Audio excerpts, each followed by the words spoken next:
Muy buenas noches, muy buenas noches. Mi nombre es Alejandro Navarrete, yo soy abogado principal del estudio Navarrete Maldonado Abogados. Gracias por participar en este evento. Un saludo fraternal a todos y todas que nos acompañan en esta noche, ¿no? En este primer taller, seminario, en realidad webinar organizado por el estudio.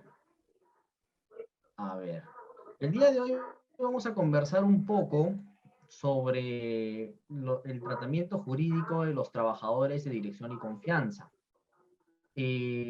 ¿Por qué es importante tratar este tema? Me gustaría en realidad iniciar con esa pregunta, ¿no?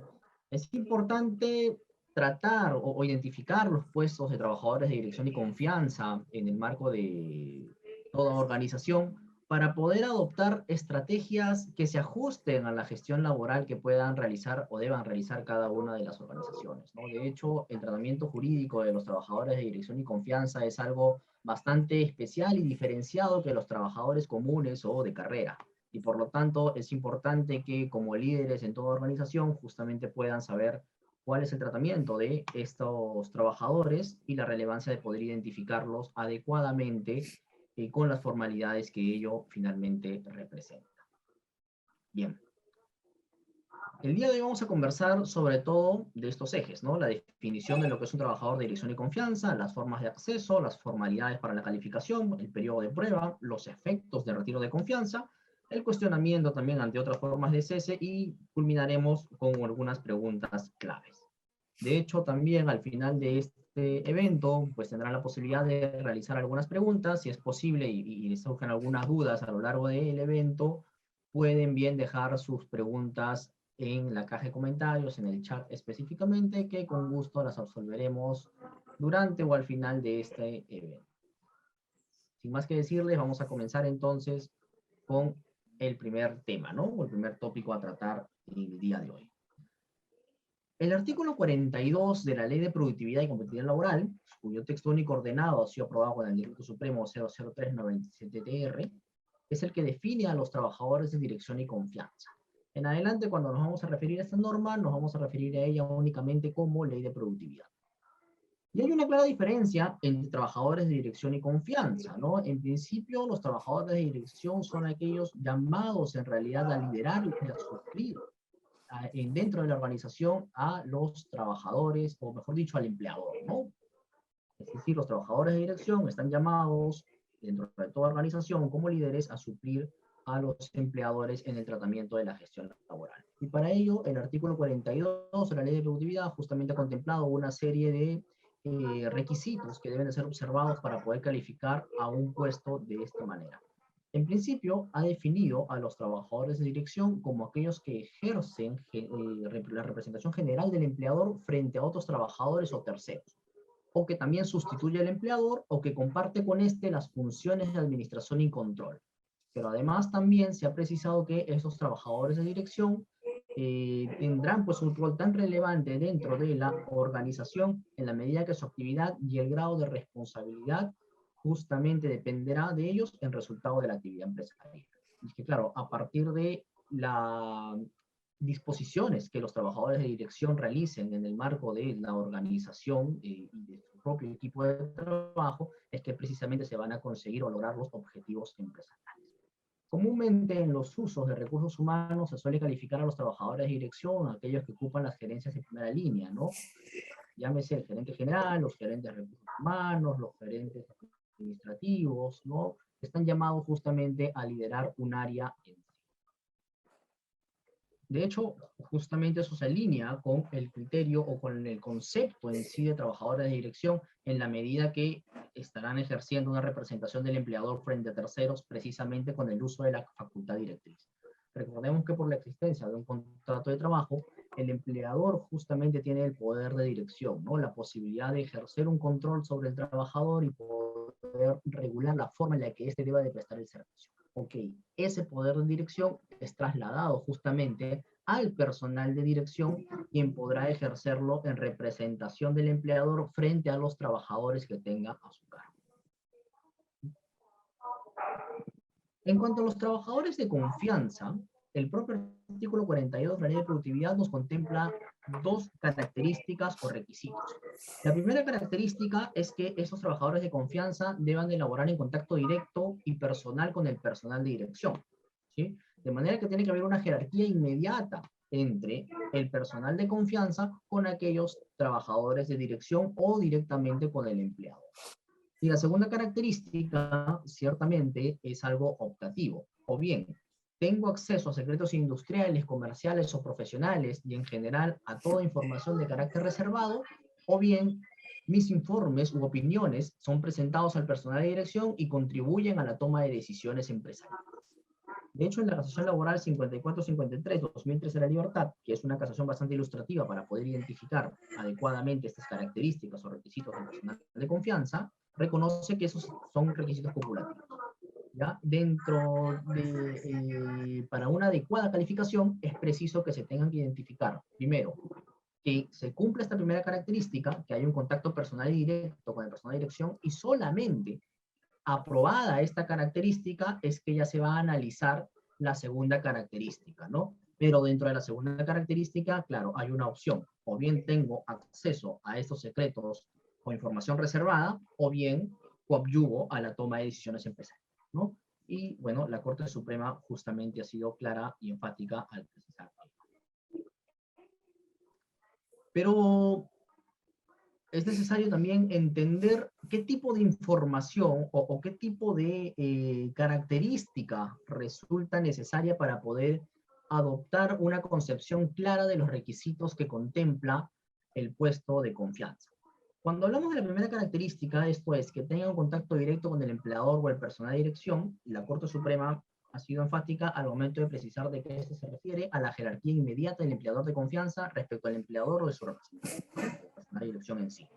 Entonces, si no existe esa jerarquía inmediata, el puesto no puede ser considerado como un trabajador de confianza, ¿sí?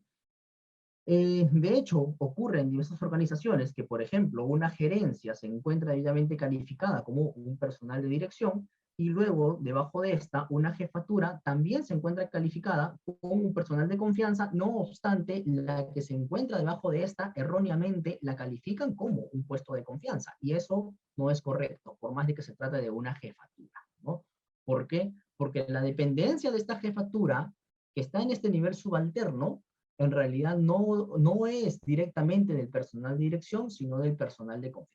Entonces, en una línea jerárquica, en donde tengamos un personal, una gerencia que sea considerada como un puesto de dirección y por debajo de esta una jefatura considerada como un puesto de confianza, los trabajadores que están debajo de esta jefatura, sean supervisores, sean llamados jefes, ¿no? O en sí analistas, especialistas, lo que fuera, no pueden ser considerados como personal de confianza porque no cumplen este primer requisito, ¿no? El requisito, reiteramos, es de que el contacto directo sea con el personal de dirección. Esta jefatura, ante la inexistencia de una gerencia, justamente está calificada como un puesto de dirección, en ese supuesto sí sería naturalmente permisible que quien se encuentra por debajo de esta esté calificado como un puesto de confianza, ¿sí? En dicho escenario. Entonces, no necesariamente ocupar una jefatura y utilizar ese nombre, ¿no? Esa nomenclatura de jefatura, de supervisión, etcétera, va a determinar la existencia de un puesto de confianza, sino la evaluación de las características. Porque claro, nos hemos encontrado con organizaciones en las que precisamente encuentras una jefatura de área y por debajo una jefatura zonal y por debajo otra jefatura subárea. Entonces, en esa línea jerárquica en donde tienes una y otra jefatura, realmente se pierde el elemento diferenciador y la primera característica de los trabajadores de confianza, ¿no? Que es el contacto directo con el personal de dirección. Y algo sumamente relevante, evaluando también el contenido de la segunda característica de los trabajadores de confianza, recordemos que dentro de la segunda característica son dos puntos a evaluar, ¿no? La primera es precisamente si es que tiene acceso a información de carácter reservado. Pues bueno, la Corte Suprema ha sido enfática también al precisar que no todo tipo de información que pueda entenderse como importante para la organización será considerada como una información de carácter reservado. La norma ciertamente contiene tal vez una amplitud desde que precisa cualquier tipo de información profesional que tenga un carácter reservado y tal vez no explica qué es lo que se entiende por carácter reservado. Pues eso la Corte Suprema lo ha sabido suplir a través de su jurisprudencia. específicamente en esta casación 54-53-2013 de la libertad, ¿no?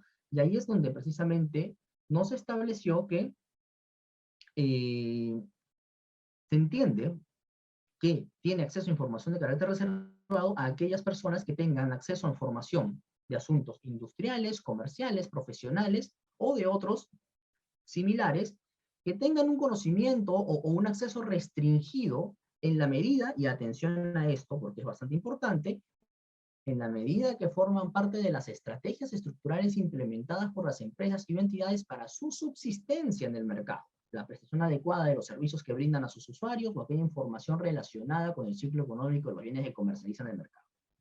¿Ok? Entonces vemos en realidad que la segunda característica, cuando se evalúa finalmente el acceso a información de carácter reservado, la Corte Suprema ha sido bastante enfática al momento de establecer también que no se trata de cualquier tipo de información que uno pueda considerar como relevante dentro de la empresa, sino aquella que realmente esté compuesta o tenga un elemento relacionado pues a su giro del negocio, relacionado en sí a los secretos industriales, comerciales y a las actividades que puede implementar a partir de dicho conocimiento para su subsistencia en el mercado, ¿no? Estrategias estructurales, por ejemplo, estrategias de marketing, estrategias comerciales, estrategias de venta, ¿no? Estrategias que le van a permitir a la empresa finalmente mantener o mejorar sus niveles de posicionamiento dentro del mercado, ¿sí? Entonces, es ese tipo de información el que finalmente se tiene que evaluar para poder determinar si se cumple con esta segunda característica para ser considerado como un puesto de confianza. De ahí que algunos, y esto dependerá en realidad de la organización, ¿no? Algunos puestos vinculados a áreas que no tienen relación con el core business, con las actividades principales de la empresa, sino que sobre todo son áreas de soporte, no necesariamente el personal que se encuentra en esas áreas será considerado como puestos de confianza. Por ejemplo, evaluando los,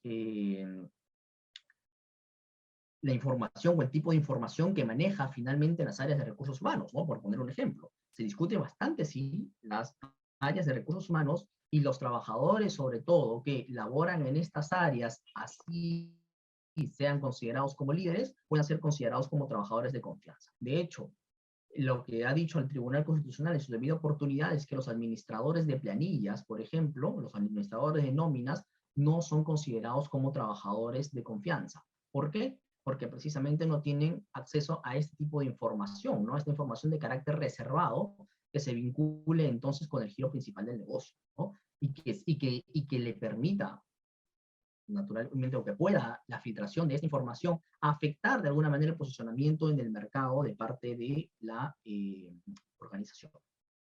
Entonces, aquí hay una situación que se debe de apreciar, ¿no? No cualquier puesto de relevancia dentro de la empresa va a ser considerado entonces como un puesto de confianza, ¿sí? Sino que más bien tiene que analizarse la existencia de este tipo de acceso, ¿no? A accesos a informaciones estructurales que se vinculen con la subsistencia en el mercado, con la prestación adecuada de los servicios que brinda la entidad, ¿no? De los bienes que vende, para finalmente ser considerada esta como información confidencial. Una persona que, por ejemplo, tenga acceso a los contratos de proveedores, tenga acceso finalmente a la forma de obtención de materia prima, ¿no? Tenga acceso al listado de clientes, ¿no? Y las estrategias comerciales para poder captar a esos clientes, acceder a esos mercados, ¿no? La forma de hacer prospección de ventas, esa información sí es de carácter reservado, porque el conocimiento por parte de terceros, ¿no? El conocimiento por parte de otras organizaciones puede generarle una inestabilidad económica ciertamente a la empresa, porque le permitirán al competidor contrarrestar finalmente el posicionamiento del mercado de parte del empleador. Entonces, hay que evaluar bien esta segunda característica siempre, y lo repito, no cualquier puesto de relevancia es considerado como un puesto de confianza, ¿no? La segunda parte dentro de la segunda característica, ¿no? Aunque parezca redundante en realidad, que está vinculado a los informes o opiniones que puedan emitir el trabajador de confianza para la toma de decisiones por parte del empleador, la Corte Suprema también ha sabido interpretarlo, ¿no? Y ha considerado en esta misma casación, la 54-53-2013 a la libertad, que como se los decía es bastante ilustrativa, ¿sí? ¿Cuál es el tipo de información o de informes finalmente que el trabajador de confianza tiene que emitir para ser considerado como tal?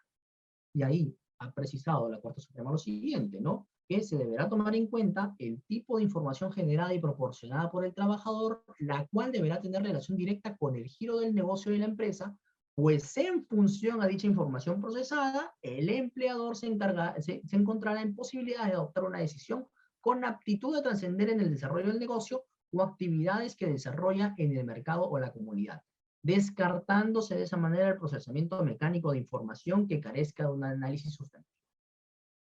No basta con que yo tenga acceso a un tipo de información y que este acceso en realidad co, o estos informes que yo pueda emitir finalmente a partir de esta información por parte de el trabajador que supuestamente está calificado como trabajador de confianza, ¿ya?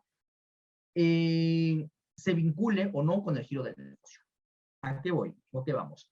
Lo que tiene que evaluarse frente a esta característica es si finalmente el informe que está brindando el personal de confianza es un informe que le va a permitir al personal de dirección, al empleador, etcétera, adoptar una estrategia para mejorar su posición en el mercado. ¿A través de qué? A través tal vez de la profesionalización de sus servicios, ¿no? De la optimización finalmente de la forma de vender sus bienes, ¿no?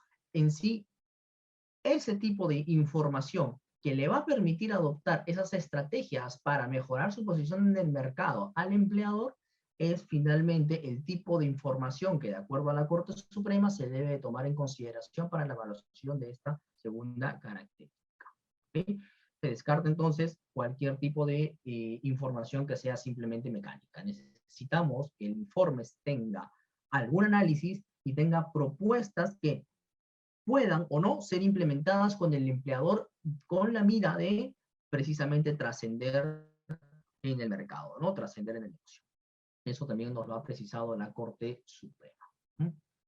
A ver, en el chat Gustavo nos pregunta, ¿es obligatorio cumplir con las 3 condiciones para ser de confianza? No, no es obligatorio cumplir con esas 3 condiciones, ¿no? De hecho, justamente lo habíamos manifestado hace unos minutos.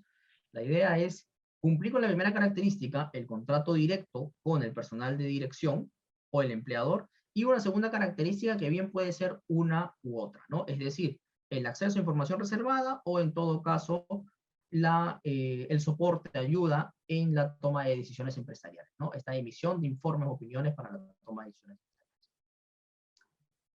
Bien, entonces conociendo ya cuáles son los requisitos, características para ser considerado como un trabajador de dirección y sobre todo un trabajador de confianza, es preciso evaluar cuáles son las formas de acceso que ha reconocido nuestra legislación para estos clases de trabajadores. De hecho, existen 2 formas de poder acceder a los puestos de confianza, ¿no? Una de ellas es a través de la contratación directa, que finalmente el empleador puede contratar a alguien para que ocupe el puesto de confianza o el puesto de dirección, o puede ser también a través de la promoción. Un trabajador de carrera común u ordinario que finalmente, debido a su aspiración profesional, pues logra ascender hasta ocupar un puesto de confianza y luego un puesto de dirección. ¿Sí? Eso ha sido incluso reconocido también en el artículo 44 de la Ley de Productividad. Ahora, naturalmente la forma de acceso va a impactar también en la generación de derechos que pueda tener cada uno de los trabajadores, vinculados sobre todo con los efectos del retiro de confianza, cuestión en la que vamos a conversar. Por eso es que es bastante importante identificar cómo llego al puesto de confianza, a través de la promoción o a través finalmente de la contratación directa. En el fundamento 9, a ver si me disculpan un momento, están entrando algunas personas a la sala y vamos a proceder a admitirlas, sino que me llegan algunos anuncios y eso me corta un poco en ocasiones. Bueno, seguimos. Cuando hablamos de la forma de acceso a los puestos de dirección y confianza, el Tribunal Constitucional, en el fundamento 9 de la sentencia emitida en el expediente 1568-2011, proceso de amparo, ha considerado que no es necesario para la calificación de un puesto de confianza o no depende de esta la forma de ingreso respecto a la existencia o no de un concurso público. Es decir, si el empleador finalmente lanzó un concurso público, publicitó un concurso público para ocupar un puesto de dirección y confianza, eso no va a enervar, afectar o desconocer la existencia pues de un puesto de confianza o de dirección. Igualmente el puesto será finalmente reconocido como tal previo cumplimiento de los requisitos o características que antes hemos finalmente hablado. ¿Okay? Entonces, el hecho que una persona postule a un puesto de confianza, que puede ser bien materia de un concurso público, puede ser bien materia de una convocatoria pública por parte del empleador, ¿sí? No va a afectar en algo esta condición.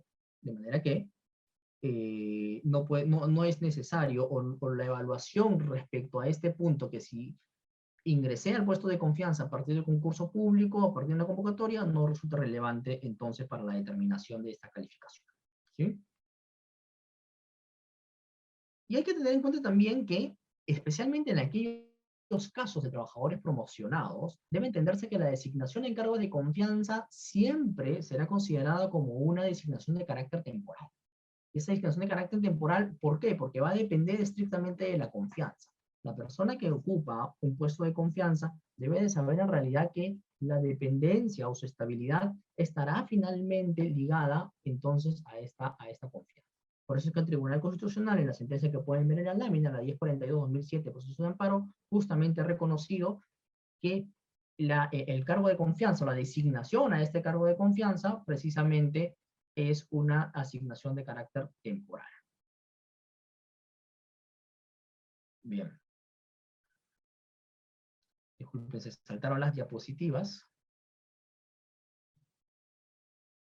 Entonces, eso es en cuanto a las formas de acceso, finalmente, a los puestos de dirección y confianza. Ahora, el artículo 59 del Decreto Supremo 001-96-TR, ¿no?, que es el reglamento de la Ley de Productividad, justamente ha establecido una serie de requisitos que tengan que realizarse para poder ser considerado como un trabajador de confianza. ¿Sí? Es decir, ¿cuál es la formalidad para ser considerado o para calificar adecuadamente un puesto de confianza? Lo que ha dicho este artículo 59 es lo siguiente. En principio, que el empleador tiene la obligación de identificar y determinar cuáles son los puestos de dirección y confianza. Y, seguidamente, deberá de comunicar por escrito a cada uno de los trabajadores que van a ocupar esos puestos respecto a la calificación de sus cargos. Y esto con la finalidad de que ellos puedan, dentro del término de 30 días naturales siguientes, como lo dice el artículo 61 de esta propia norma, ¿sí?, cuestionar dicha calificación. Tiene la posibilidad de cuestionar esa calificación y por eso tiene que haber una comunicación también respecto a la misma.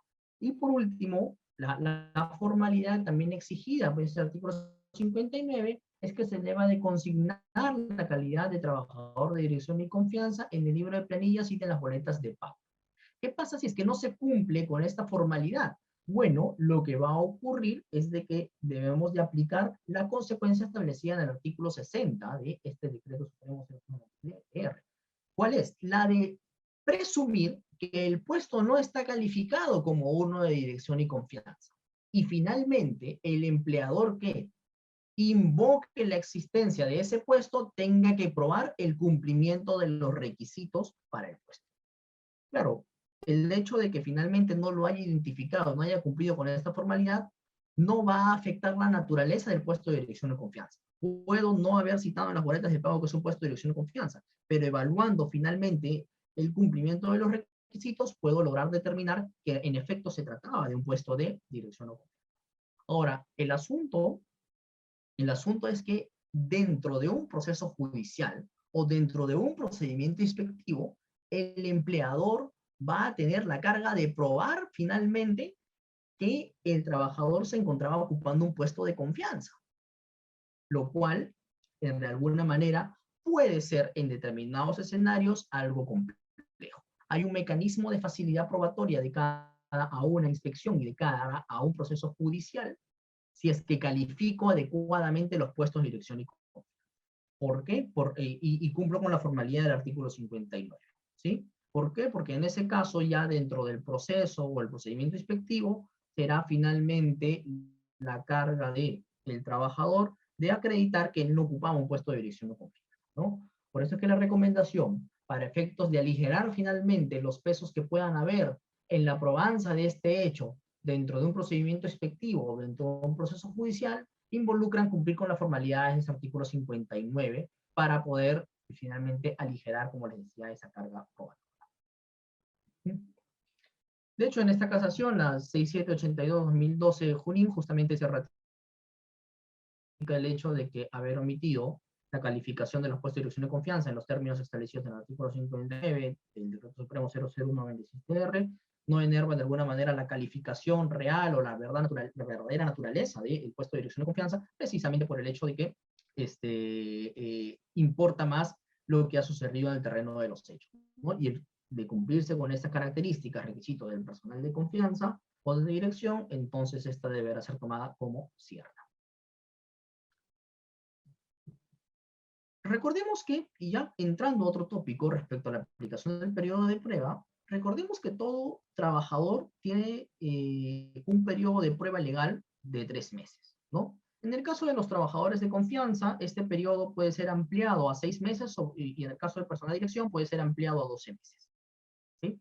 No es una obligación, en realidad es una opción que puede tener el empleador de aplicar esta ampliación del plazo del periodo de prueba. Sin embargo, hay que tomar también en consideración la oportunidad en la que deba de realizarse esta ampliación. Esta ampliación puede realizarse o bien desde la oportunidad en la que es contratado el trabajador e invocarla en su contrato de trabajo, o bien antes que venza el periodo de prueba de 3 meses, ¿no? Porque precisamente la terminología aplicada por el artículo 10 de la ley de productividad es que se pueda ampliar el periodo de prueba, ¿no? Hablamos de una ampliación en sentido estricto.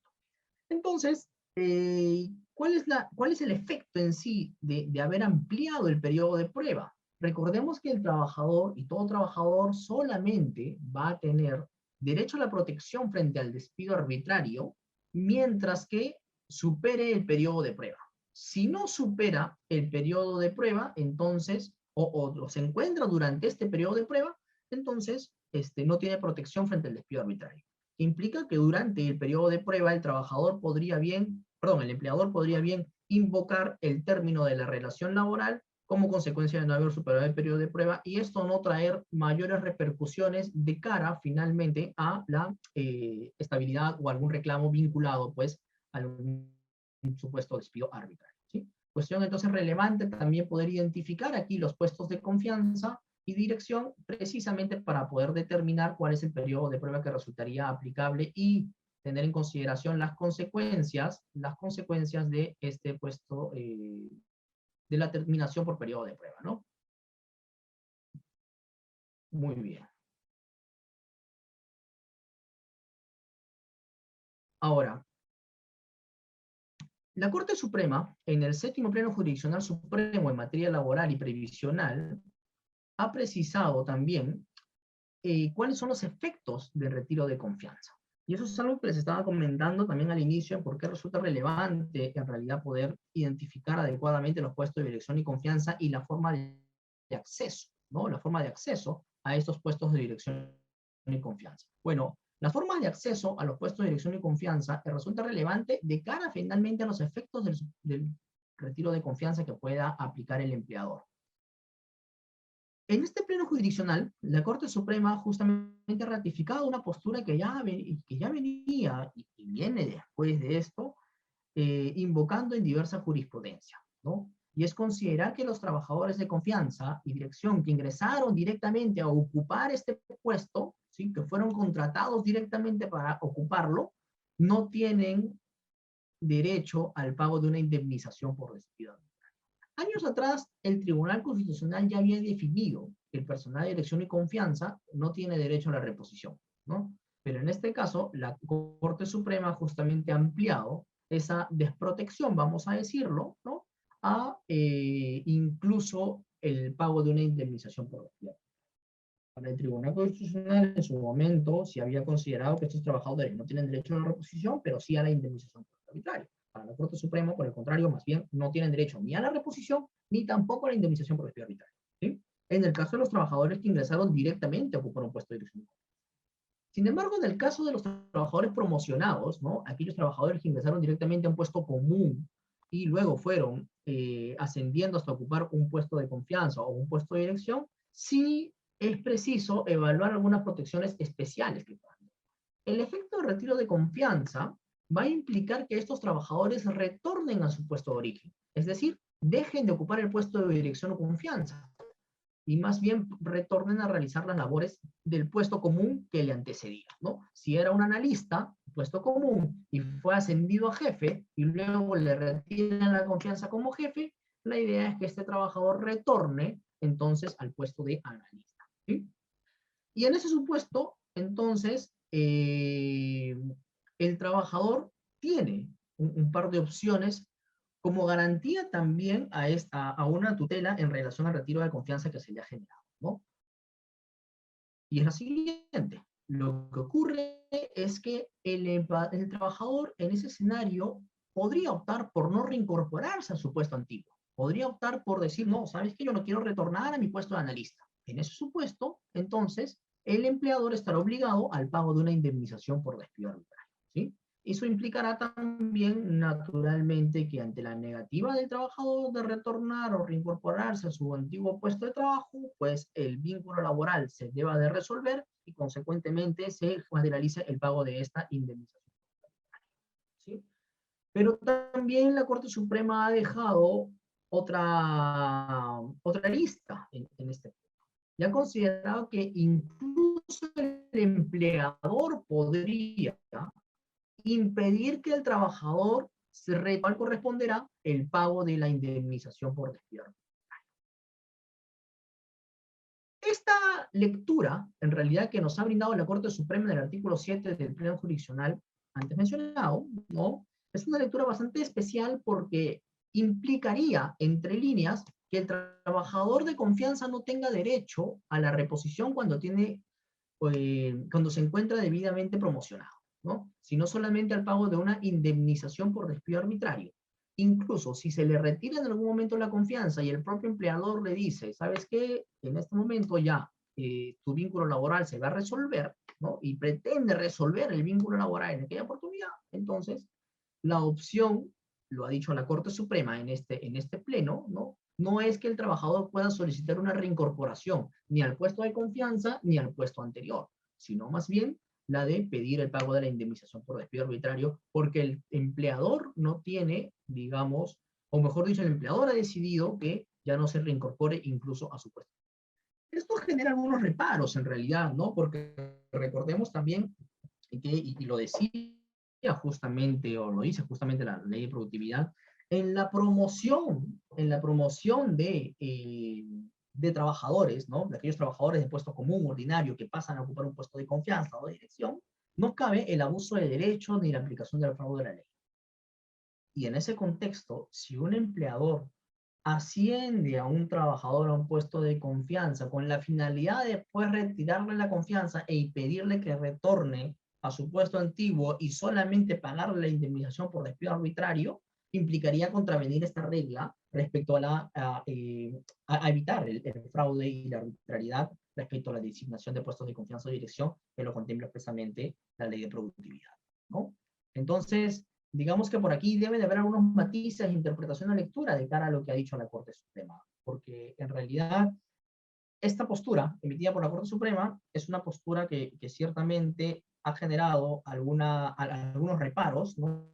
Y en algunas ocasiones ha generado que algunos órganos jurisdiccionales pues se aparten de aquellos criterios considerando de que existe una desprotección a consecuencia de lo invocado en este.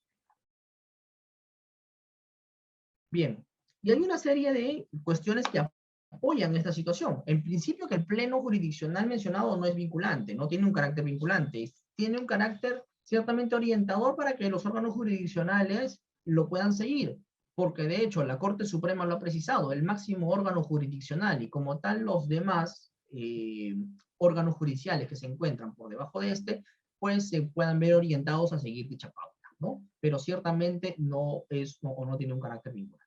El artículo 27 de la Constitución no ha contemplado tampoco una reserva frente a la protección por el despido arbitrario. De hecho, ha precisado que todo trabajador tiene derecho a la protección frente al despido arbitrario sin precisar también que se encuentran excluidas de esta aquellos trabajadores de dirección de confianza, ¿no? Por lo tanto, no hay ninguna exclusión respecto a los trabajadores de dirección de confianza respecto a las protecciones que deben tener frente al despido arbitrario. Y el artículo 16 de la Ley de Productividad, además, no contempla como una causa de cese el retiro de la confianza, mientras que el artículo 10 de la Ley de Productividad justamente establece la protección contra el despido arbitrario para todo trabajador que supera el periodo de prueba sin haberse excluido de esta disposición a los trabajadores de dirección y confianza.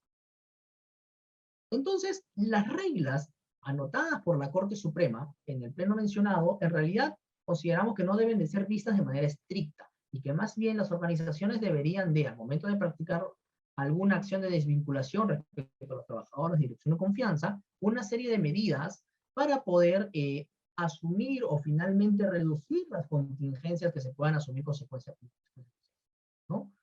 En esta línea, justamente nosotros, una de las cuestiones que recomendamos es que cada vez que se va a pensar en un retiro de confianza de un trabajador de confianza o de dirección, pues precisamente se evalúen cuál es el posible impacto que esto podría generar.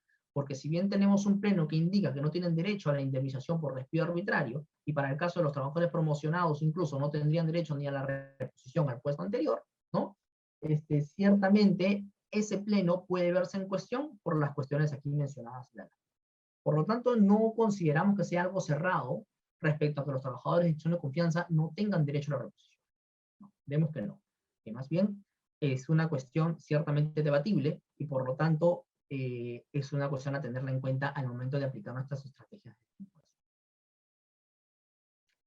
Y hablando también de los efectos del retiro de confianza, algo que se debatió en un pleno jurisdiccional nacional en el año 2021, es si el trabajador de confianza que retornaba a su puesto ordinario tiene derecho a continuar percibiendo su remuneración habitual, la que percibía en el puesto de confianza, o si más bien ocupaba la remuneración o percibía la remuneración del puesto de origen, ¿no?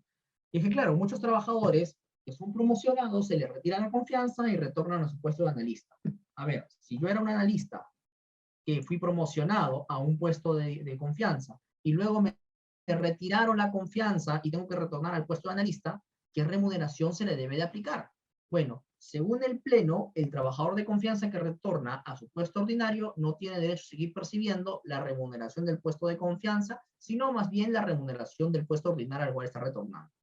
Y esto entendiendo que las remuneraciones tienen una alineación por cada puesto de trabajo, ¿no? Esta idea se vería reforzado incluso desde la idea también de las políticas salariales que deban implementar toda organización a partir de la ley 30.709 y su reglamento, ¿no? Entonces, desde esa perspectiva, la conclusión del pleno justamente ha sido esa, ¿no? La idea de que al ser que cada remuneración se alinea con un determinado puesto, el retiro de confianza y el retorno a un puesto ordinario o común implicará precisamente la percepción de la remuneración de ese puesto común u ordinario al cual está retornando. ¿Sí? Y bien, para ir finalizando, quiero culminar con 3 preguntas claves, ¿no? Que en realidad son preguntas que comúnmente en el día a día de las asesorías las encontramos. Una pregunta que comúnmente se realiza en relación a los trabajadores de dirección de confianza es si estos están obligados a registrar su asistencia. De hecho, los trabajadores de dirección son trabajadores excluidos de la jornada máxima. Los trabajadores de dirección, por su naturaleza, entonces, no van a registrar asistencia. Sin embargo, en el caso de los trabajadores de confianza, no es así. Eso dependerá si son trabajadores de confianza sujetos a fiscalización inmediata o trabajadores de confianza no sujetos a fiscalización inmediata. ¿Sí? En este último caso, si no están sujetos a fiscalización inmediata, entonces no estarán sujetos ni a la jornada máxima, ni estarán obligados a registrar su asistencia. Otra pregunta que comúnmente nos encontramos en las asesorías diarias es la siguiente: si los trabajadores de dirección y confianza pueden afiliarse a un sindicato. Bueno, los trabajadores de dirección no pueden afiliarse a los sindicatos. Los trabajadores de confianza sí pueden afiliarse a los sindicatos siempre que el estatuto lo permita expresamente, el estatuto del sindicato, ¿no? No es que ante la omisión de alguna mención en el estatuto se va a permitir que los trabajadores de confianza puedan afiliarse al sindicato. No, el estatuto del sindicato debe expresamente señalar precisamente la posibilidad de afiliación de parte de los trabajadores de confianza. Y la siguiente pregunta viene vinculada con la aplicación de los convenios colectivos, ¿no? Si es que los convenios colectivos, especialmente sindicatos mayoritarios, son aplicables a los trabajadores de dirección y confianza, ¿no? De hecho, el artículo 42 de la Ley de Relaciones Colectivas de Trabajo es justamente el que precisa que los convenios colectivos son aplicables a distintos sujetos, menos a los trabajadores de dirección y confianza, ¿no? Con lo cual, en realidad, los convenios colectivos no se encuentran, no resultarían aplicables a esto. Sin embargo, hay una excepción que ha sido también resaltada en un informe en el año 2012, es el informe 7-2012 del Ministerio de Trabajo, en donde se precisó, pues, que los trabajadores de confianza que sí pueden estar afiliados a un sindicato, sí tienen derecho a percibir los derechos que provienen de un convenio colectivo, ¿no? Exceptuando la regla establecida en el artículo 42 o interpretando la regla del artículo 42 de la Ley de Relaciones Colectivas de Trabajo. Y eso tiene un sentido, porque ¿qué garantía tendría el hecho de permitir que los trabajadores de confianza se puedan afiliar a un sindicato, pero que no sean beneficiarios de los convenios colectivos, ¿no? O sea, sería realmente una paradoja, algo contradictorio, ¿no? Por lo tanto, el Ministerio de Trabajo, justamente interpretando el artículo 12 y el artículo 42 en la Ley de Relaciones Colectivas de Trabajo, ha precisado que los convenios colectivos sí serán aplicables a los trabajadores de confianza cuando estos se encuentren debidamente afiliados en el sindicato, ¿sí? Entonces, esas son algunas cuestiones vinculadas a los trabajadores de confianza, a los trabajadores de confianza y dirección que venía a compartirles el día de hoy. Bien, si tienen algunas preguntas, por favor, pueden hacerlas en el chat, pueden levantar la mano si quieren alguna participación, ¿sí? Yo quedo atento. Vamos a responder algunas preguntas que nos van dejando aquí en la caja de comentarios. Bien. ¿El retiro de confianza es una desvinculación? Nos pregunta. A ver, el retiro de confianza es una forma de desvinculación que ha sido, que no está reconocida en la ley, en principio. El artículo 16 de la ley de productividad no reconoce precisamente el retiro de confianza como una forma de desvinculación, pero que la Corte Suprema y el Tribunal Constitucional la han permitido en diversos escenarios y con diversos conceptos, ¿no? De manera que a partir de la jurisprudencia sí podemos reconocer el retiro de confianza como una forma de desvinculación. Pero aquí hay que atender finalmente lo que nos ha dicho el séptimo pleno jurisdiccional supremo. Si soy un trabajador que ocupa un puesto de dirección o confianza, porque fui designado en este puesto directamente, siendo contratado de manera externa para ocupar este puesto, es decir, no realicé una línea de carrera, entonces este trabajador de confianza o dirección puro, ante el retiro de confianza, se materializa su cese, sin opción a una reposición, ni tampoco a la indemnización por lo expuesto en el séptimo pleno jurisdiccional supremo. Pero si más bien se trata de un trabajador promocionado, alguien que ha hecho línea de carrera, el retiro de confianza no generará por sí misma la desvinculación, sino que más bien generará su retorno al puesto de origen. Claro, aquí hay dos opciones. O el empleador no le permite su retorno al puesto de origen, o el trabajador se niega a retornar a su puesto de origen, y en ambos supuestos el empleador va a estar en la obligación de pagar una indemnización por despido, ¿sí? Según las reglas del séptimo pleno jurisdiccional supremo. Después nos preguntan también, ¿cómo se identifica si es vinculante un pleno? Bueno, lo que pasa es que en la Ley Orgánica del Poder Judicial justamente se han establecido cuáles son los pronunciamientos que pueden ser considerados como vinculantes, ¿no? Y los plenos jurisdiccionales que involucra finalmente esta reunión de jueces no es considerado o no se encuentra dentro del listado finalmente de plenos jurisdiccionales vinculantes, ¿no? O de criterios vinculantes. Cosa distinta es la doctrina jurisprudencial vinculante que pueda emitir una Corte Suprema, hablamos expresamente de doctrina jurisprudencial vinculante, o finalmente los plenos vinculantes emitidos en el marco de la nueva Ley Procesal de Trabajo, ¿no? Que son los acuerdos plenarios, expresamente bajo la resolución de un caso concreto, que es una cuestión completamente distinta a esta clase de plenos como la que ha emitido la Corte Suprema en el séptimo pleno supremo, ¿no? A ver, Nos preguntan también, si hay un colaborador que es de confianza, ¿deben pagarle horas extra? Esto va a depender, y gracias por la pregunta, porque es un apunte o una pregunta en realidad bastante regular. Esto va a depender si es un trabajador de confianza que está sujeto a la jornada máxima o no está sujeto a la jornada máxima.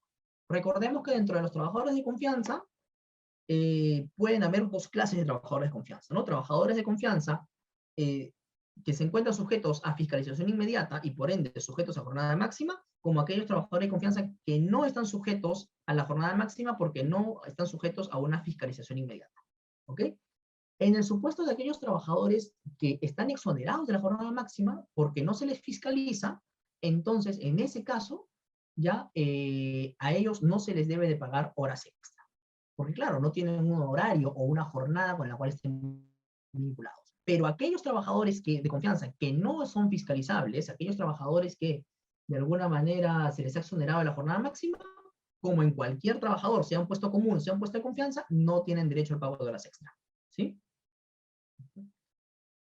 Después nos pregunta, si el trabajador fue desvinculado por falta grave y no por retiro de confianza, ¿tiene derecho a la reposición? Ese es un aspecto, en realidad, que ha venido discutiendo la jurisprudencia, ¿no? ¿Qué es lo que ocurre? Un trabajador de confianza y dirección puro ya determina precisamente la terminación del vínculo y como tal no se generan consecuencias, como ya lo mencionaba, ni la reposición ni la indemnización. Pero en muchas ocasiones este retiro de confianza puede ser implícito. ¿En qué sentido? Que le imputo una falta grave y finalmente lo despido, ¿no? El despido en sí mismo, y todo despido en sí mismo, determina ya una pérdida de la confianza, porque justamente es la consecuencia de la pérdida de la buena fe laboral, ¿no? La pérdida de la confianza es la consecuencia de la pérdida de la buena fe laboral. Como tal, lo que genera finalmente el despido. Por lo tanto, desde mi perspectiva, el despido en sí mismo ya determina implícitamente un retiro de confianza que no genera en el trabajador el derecho a la reposición ni a la indemnización por despido arbitrario, ¿no? Hablando específicamente del trabajador de confianza. Sin embargo, hay alguna sala laboral aquí en Lima que ha considerado lo contrario, que solamente voy a aplicar los efectos limitativos y excluyentes de derechos de los trabajadores de confianza cuando opto por un retiro de confianza. De manera que si le imputo una falta grave, el trabajador sí va a tener derecho a la reposición o va a tener derecho a la indemnización por despido arbitrario, así su puesto sea de confianza. Ese es el criterio que dentro de la experiencia nos hemos encontrado, que ha esbozado la octava sala laboral de Lima, ¿no? Es un criterio que esbozan. Entonces es una cuestión a tomar en consideración, particularmente siendo ese escenario en realidad bastante limitado, hay que evaluar, ¿no? Hay que evaluar la circunstancia, porque es un escenario bastante dinámico. Particularmente considero que si es un trabajador promocionado, sí, es necesario imputar una falta grave. Pero si es un trabajador que ingresó directamente al puesto de dirección o confianza, entonces es preferible optar por el retiro de confianza, ¿no? ¿Se podría considerar a todos los trabajadores administrativos en una empresa como personal de confianza? No, hay que evaluar los requisitos como se nos comentaba, ¿no? Nos comenta nuestra amiga Giovanni, complementando la pregunta anterior, ¿no? Respecto a que si un trabajador de confianza debe pagarle horas extra. Aclara que es no fiscalizable, pero en la práctica sí tiene un horario de ingreso y salida. Aquí hay que evaluar bien, hay que evaluar bien. Si en la práctica está registrando su ingreso y salida, está marcando asistencia, no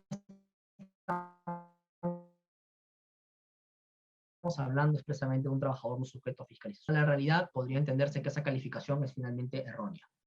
Este trabajador, para no ser calificado como un trabajador sujeto a la jornada máxima, no ser fiscalizable, no tiene que ser exigible a él que registre su ingreso y salida. Es más, la Corte Suprema tenía una flexibilidad en este punto. Lo que ha dicho es precisamente que los trabajadores de confianza que no se sujetan a la jornada máxima son aquellos que no marcan asistencia. Entonces, serás considerado como un trabajador de confianza no sujeto a la jornada máxima, no fiscalizable, no sujeto a fiscalización inmediata, con el solo hecho que el empleador disponga que no marquen asistencia. Si marcan asistencia, entonces, contrario al censo, sí, pues es un trabajador fiscalizable y sí tiene derecho a los extras. Entonces hay que diferenciar bien esas circunstancias. ¿El trabajador de confianza tiene derecho a indemnización vacacional? Sí, el trabajador de confianza tiene derecho a indemnización vacacional. Hay un tema con el trabajador de dirección, ¿no? Con los trabajadores de dirección, más bien, se ha excluido que en caso los trabajadores o los gerentes que hayan decidido por voluntad no gozar de sus vacaciones, no tienen derecho a la indemnización por vacaciones no gozadas, ¿no? Pero eso solamente es aplicable para el caso de los gerentes, personal de dirección en sí, que tengan la capacidad de decidir cuándo gozan de vacaciones. Si es un personal de dirección o un gerente que más bien tiene que pedir una autorización a otra gerencia, por ejemplo, recursos humanos, para poder salir de vacaciones, en ellos sí se aplican pues la indemnización vacacional como derecho. ¿Qué criterios debería tener un puesto de trabajo para ser considerado confianza? Lo dijimos también hace algunos minutos en la sesión, ¿no? Estamos hablando del cumplimiento de alguno de estos dos requisitos, ¿no? Dos características. Vamos a revisar la lámina, ahí la que pueden ver. La primera característica, que tengan contacto directo y personal con el personal de dirección, o la segunda, que tenga acceso a información de carácter reservado, o que sus informes o opiniones pues contribuyen a la toma de decisiones, ¿no? Recordemos, la primera característica tiene que presentarse de manera copulativa con alguna de las segundas características, ¿no? No es necesario ambas, alguna de las segundas características. Muy bien. Siendo las 8 de la noche, no sé si hayan más preguntas. En la caja de comentarios, en realidad, ya son todas las que he podido leer hasta el momento.